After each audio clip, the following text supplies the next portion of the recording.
Hello student, ये class DRT first year के लिए है, जिसमें अपना सब्जेक्ट है रेडियोग्राफी फर्स्ट पोजीशनिंग। इसमें अपना टॉपिक चल रहा है चेस्ट रेडियोग्राफी एंड चेस्ट की रेडियोग्राफी की अपने स्टडी कर रहे थे, जिसमें अपने देखें तो अपने को डायग्राम में clavicle bone 12 vertebra, thoracic vertebra, उनसे निकलने वाले रिब्स के 12 पेयर्स और स्टर्नम दिखा रखी है। ये क्या है, अपनी पूरी चेस्ट है, इसी के अपने व्यू पढ़ते हैं। लास्ट क्लास में अपन ने चेस्ट का एपी व्यू पढ़ लिया था, तो आज अपने उससे आगे कंटिन्यू करते हैं। आज है अपना चेस्ट का पीए व्यू, जो कि ज़्यादातर चेस्ट में अपने पीए व्यू नॉर्मली किया जाता है। इसके इंडिकेशन की बात करें तो इसका इंडिकेशन रहेगा to investigation heart and thorax pathologies. Heart और थोरेक्स की पैथोलॉजीज को चेक करने के लिए अपने चेस्ट का व्यू किया जाता है। नेक्स्ट अपने बात करते हैं कैसेट साइज की। कैसेट साइज अपना क्या रहेगा, 14x17 और 12x15 में अपना नॉर्मली चेस्ट का व्यू किया जाता है।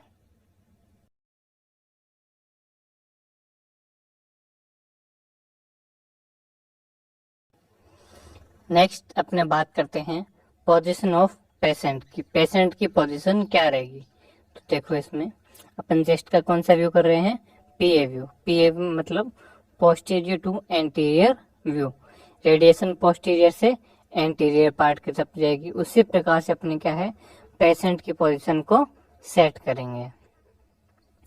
Patient is erect with facing the cassette and back to the x-ray tube. Patient को इस प्रकार से खड़ा करेंगे कि पेशेंट का फेस है वो कैसेट की तरफ रहे और जो बैक साइड है वो एक्सरे ट्यूब की तरफ रहे। The chin is राइज्ड and placed on the top of cassette. अब अपने क्या करेंगे, चिन को राइज करेंगे, हल्का सा ऊपर उठाएंगे और जो अपने कैसेट का टॉप होता है उस पे रखेंगे, यानी चिन को ऊपर उठा के कैसेट के टॉप पे रख देंगे। The elbow are flexed and the both hands placed on the hip and the elbow are pushed forward till both the shoulders touch the film. अब अपने क्या करेंगे, एल्बो को फ्लेक्स्ड करेंगे और दोनों हाथों को हिप पे रखेंगे। दोनों हाथों को हिप पे रखने के बाद क्या करेंगे, एल्बो को आगे की तरफ फॉरवर्ड पुश करेंगे, यानी आगे की तरफ पुश करेंगे, फॉरवर्ड करेंगे, जब तक कि अपने दोनों शोल्डर है वो कैसेट के टच हो जाएंगे। यानी अपने दोनों हाथों को, एल्बो को फ्लेक्स करेंगे, दोनों हाथों को हिप जॉइंट पे रखेंगे और एल्बो को आगे पुश करेंगे, जिससे दोनों शोल्डर है वो क्या होंगे, कैसेट के टच में आ जाएंगे।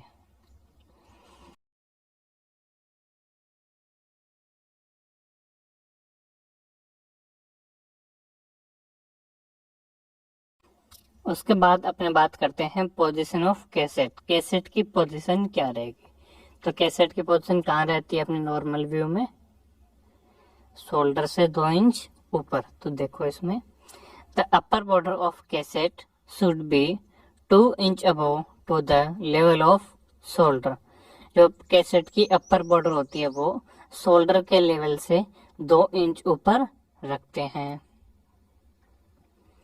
उसके बाद आती है अपनी सेंटरिंग। सेंटरिंग पॉइंट कहाँ होगा, जो मैंने आपको स्टार्टिंग में बताया था, नॉर्मल अपना सेंटरिंग पॉइंट चेस्ट का कहाँ रहता है, 4th 5th डोर्सल वर्टिब्रा पे। देखो central ray over the 4th 5th dorsal vertebra in mid line at right angle to the film.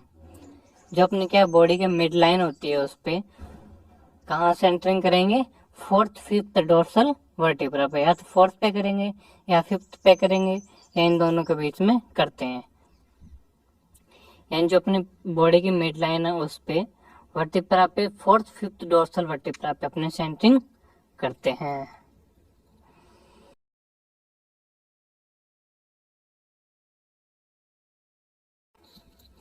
इसमें देखो आगे बताया हुआ है, और लगा के एक सेंटरिंग आपको और बताई हुई, क्या बताई हुई है देखो, mid point of A line joining the border of scapula, जो स्केपुला के लाइन को जोड़ती है आपस में, यानी जो अपना स्केपुला का बॉर्डर होता है उसको आपस में जोड़ने वाली जो लाइन है उसके मिड पॉइंट में भी अपने सेंटरिंग कर सकते हैं।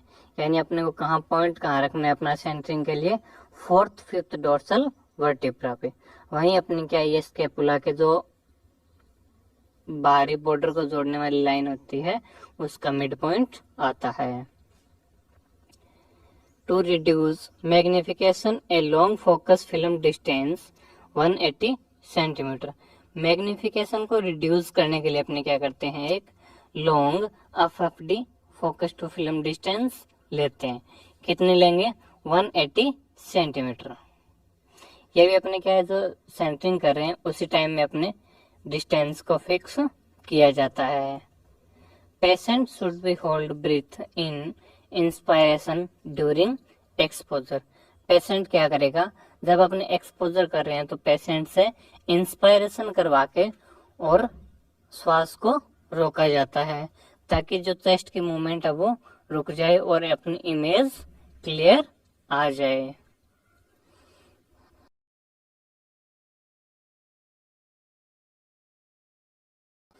यहाँ अपने को क्या है, एक इमेज दिखाई गई है जिसमें पेशेंट की पोजीशन और सेंटरिंग क्लियरली दिखाई हुई है। देखो इसमें पेशेंट कैसे है, पेशेंट का फेस कैसेट की तरफ है और बैक साइड एक्सरे ट्यूब की तरफ है, जिसमें पेशेंट पूरा कैसेट के टच हो रखा है और चिन्ह को थोड़ा सा राइज करके कैसेट के टॉप पर रखा हुआ है। फिर उसके बाद पेशेंट ने एल्बो को फ्लेक्स किया, अपने दोनों हाथों को हिप पे रखा और आगे की तरफ पुश किया, जिससे स्केपुला क्या थोड़ा सा बाहर हो जाएगा और अपनी जो थोरेसिक कैविटी है उसको कम ओवरलैप करेगा। उसके बाद बात आती है अपने सेंटरिंग की। सेंटरिंग कहाँ की जा रही है, देखो जो अपनी मिड लाइन है, मिड लाइन पे आ गई और 4th 5th डोर्सल वर्टिब्रा जहाँ आ रही है उस पॉइंट में सेंटरिंग की जा रही है, या फिर जो स्केपुला के आउट बॉर्डर है उसको जोड़ने वाली लाइन के मिड पॉइंट में सेंटरिंग की जा रही है। यहाँ अपने ये है कि सेंटरिंग अपने 4th 5th डोर्सल वर्टिब्रा पे ही की जाती है।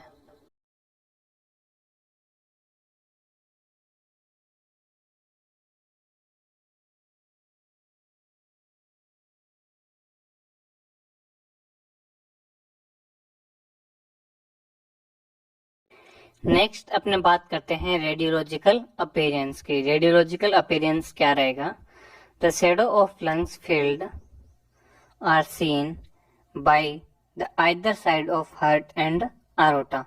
आरोटा के दोनों साइड्स अपने को लंग्स की शेडो क्लियरली सीन होती है। The ribs are superimposed on the lungs, और जो अपनी रिब्स है वो लंग्स को सुपर इम्पोज कर रही है। The outline of scapula and diaphragm are clearly seen. Scapula की आउटलाइन और डायफ्राम भी क्लियरली सीन होते हैं। Both the CP angle should be clearly seen, और अपने को PA इमेज में जो अपने CP एंगल्स होते हैं, कार्डियोफेरिक एंगल्स, वह भी क्लियरली सीन हो जाते हैं।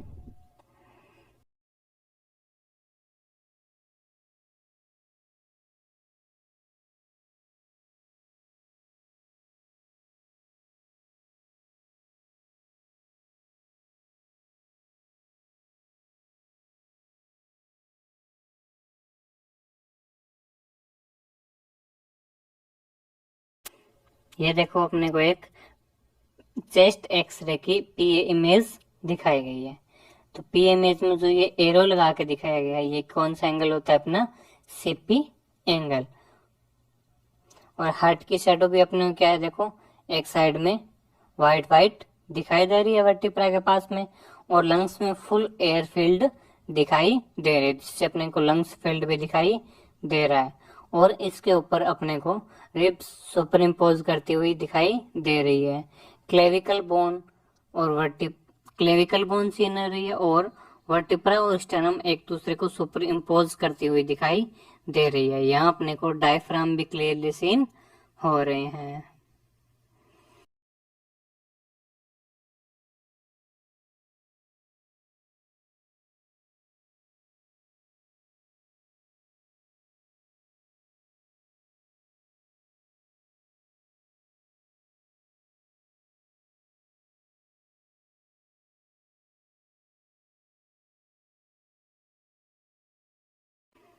नेक्स्ट अपने को बताया गया है एक्सपोजर। एक्सपोजर क्या रहेगा, डिस्टेंस रहेगी अपने 180 सेंटीमीटर, केवी रहेगा अपना 60, अमेस रहेगा अपना 16 और ग्रिड का यूज अपने नहीं करेंगे। जो अपने एपी व्यू का एक्सपोजर होता है वो भी इसी प्रकार से रहता है, केवी जिसमें क्या है ज्यादा रहता है और अमेस कम रहता है। तो अपना केवी रहेगा अपना 60 और अमेस रहता है अपना 16। यही अपना क्या है चेस्ट के एपी व्यू में एक्सपोजर रहता है। लास्ट क्लास में चेस्ट के एपी व्यू के एक्सपोजर में थोड़ा मिस्टेक हो गया था, जिसमें मैंने केवी और अमेस उल्टा बता दिया था। तो यहाँ अपना केवी रहेगा 60 और अमेस रहेगा 16।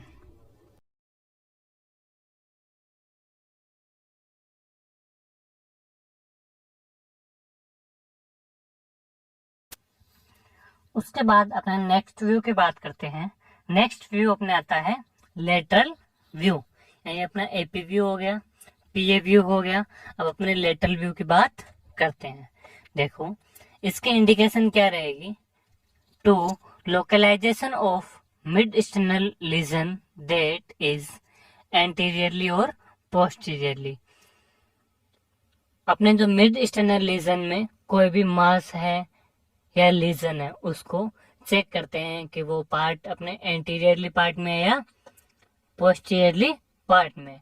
क्योंकि जब अपने पीए व्यू करते हैं तो उसका पता लगता है राइट पार्ट में है या लेफ्ट पार्ट में। जब अपने क्या लेटरल व्यू करेंगे उससे पता लग जाता है कोई भी मास या लीजन है वो एंटीरियर पार्ट में है या पोस्टीरियर पार्ट में है। क्योंकि अपने पेशेंट को लेटरल व्यू में 90 डिग्री पे खड़ा करेंगे और एक्सपोज करेंगे तो अपना एंटीरियर और पोस्टीरियर पार्ट अलग अलग अपने को सीन हो जाता है। अब बात करते हैं अपने कैसेट साइज की। अपना कैसेट साइज क्या रहता है, 14x17 और 12x15 का जो अपना नॉर्मल कैसेट साइज रहता है वही कैसेट साइज अपना इसमें रहेगा।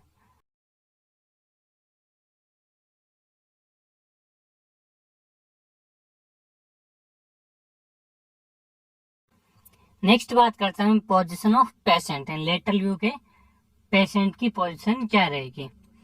Patient is erect in PA position, patient PA position में खड़ा रहेगा।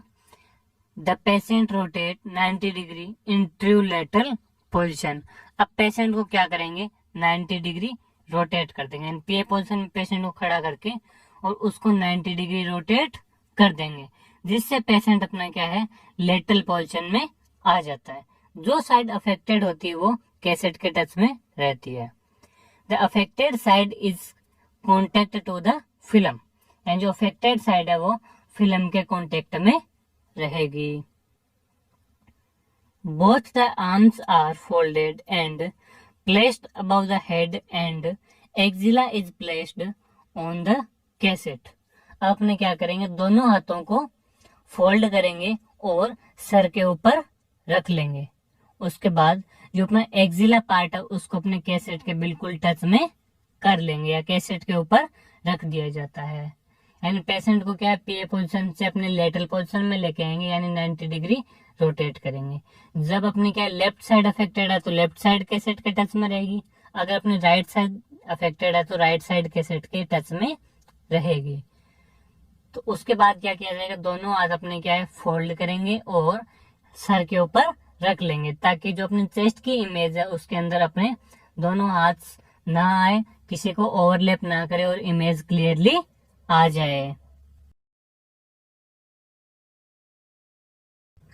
उसके बाद अपने बात करते हैं पोजीशन ऑफ कैसेट। कैसेट की पोजीशन क्या रहेगी, देखो the cassette is adjust to including line of lower lobes diaphragm and CP angle. Cassette अपने इस प्रकार से लगाते हैं कि कैसेट के अंदर अपने लोअर लोब्स तक का एरिया आ जाए, या अपने जो सीपी एंगल्स है वो कैसेट के अंदर आने चाहिए। अपर बॉर्डर अपने ने पहले ही सेट कर दी कि एक्सिला पार्ट को कैसेट के टच में करते हैं, और हाथ को फोल्ड किया तो एक्सिला पार्ट को कैसेट के ऊपर रख दिया। फिर लोअर पार्ट अपने देखते हैं कहां तक आना चाहिए, अपना डायफ्राम और सीपी एंगल तक अपना लोअर पार्ट रहना चाहिए।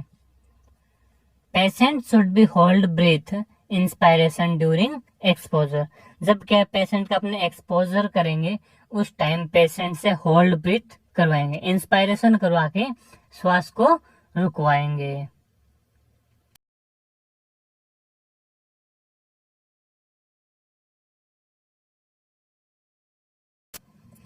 नेक्स्ट अपने बात करते हैं सेंटरिंग की। सेंटरिंग कहाँ की जाएगी लेटरल व्यू की, देखो mid line of axilla at the level of fifth dorsal vertebra at right angle to the film. जो अपनी एक्सिला लाइन होती है, एक्सिलरी लाइन, उसके मिड पॉइंट में, यानी एक्सिला लाइन के बिल्कुल बीच में और फिफ्थ डोर्सल वर्टेब्रा के लेवल पे अपने सेंटरिंग की जाती है। एंड जहां से अपनी एक्सिलर लाइन आ रही है उस पर अपने सेंटरिंग करेंगे। उस पर सेंटरिंग कहाँ करेंगे, जहां क्या है फिफ्थ डोर्सल वर्टेब्रा का लेवल आ रहा है।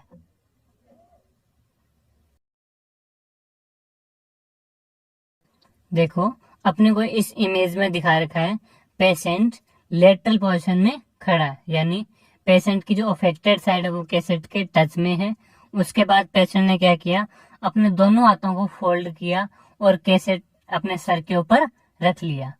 उसके बाद जो एक्सिला पार्ट है उसके कैसेट टच में आ गई और शोल्डर के लेवल पे अपनी कैसेट आ गई। उसके बाद अपने बात करते हैं सेंटरिंग की। इसमें सेंटरिंग देखो कहाँ की जाएगी, जो अपना एक्सिला पार्ट है उस पार्ट में, उस पार्ट के मिड लाइन में और D5 के लेवल पे अपने सेंटरिंग की जा रही है। एंड जो अपने एक्सिलरी लाइन आ रही है बॉडी की मिड लाइन, एक्सिला पार्ट से जो लाइन आ रही है उस लाइन पर D5 के लेवल पे अपने सेंटरिंग की जाती है।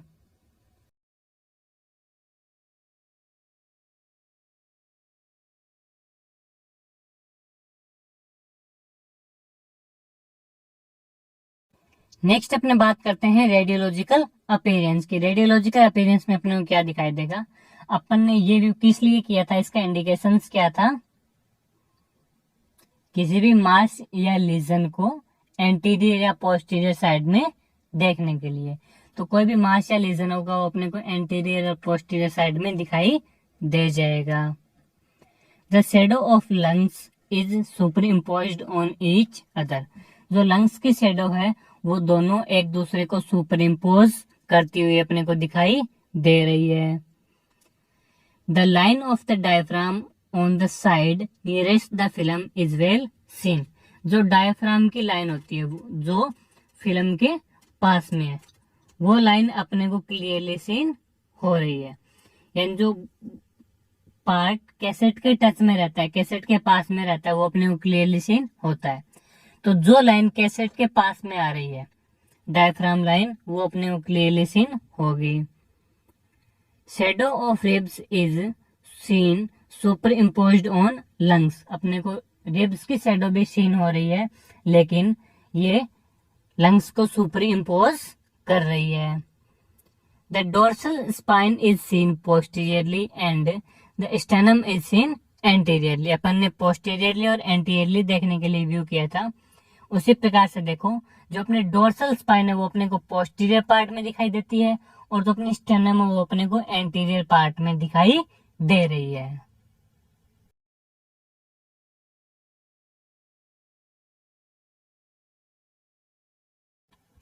इसके बाद इस डायग्राम में देखो अपने को दिखा रखा है वर्टिब्रा है वो अपने को पीछे की साइड में दिखाई दे रही है और आगे की साइड में स्टर्नम अपने को दिखाई दे रही है।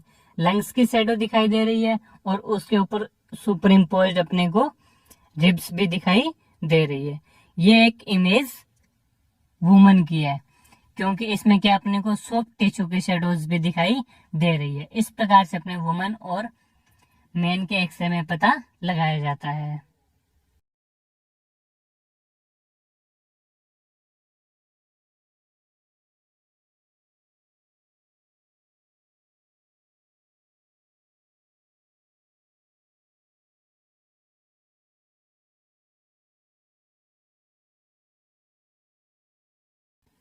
इसके बाद अपने बात करते हैं एक्सपोजर की। एक्सपोजर अपना क्या रहेगा, डिस्टेंस वही रहेगी अपनी 180 सेंटीमीटर, कैवी रहेगा अपना 80 और अमेस रहेगा अपना 30 और ग्रिड का यूज अपने नहीं करेंगे।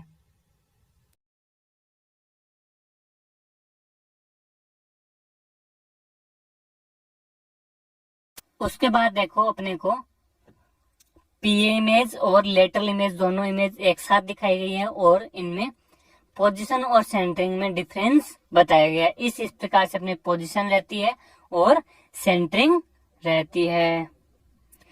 और जो अपने को रेडियोलॉजिकल इमेज प्राप्त होती है एपी और पीए की, उसमें क्या क्या डिफरेंस रहता है वो भी अपने को आगे इसमें इमेज में दिखाया गया है। यहाँ अपना चेस्ट का पीए व्यू और लेटरल व्यू कंप्लीट होता है। आगे का पढ़ेंगे अपने नेक्स्ट क्लास में। Thank you.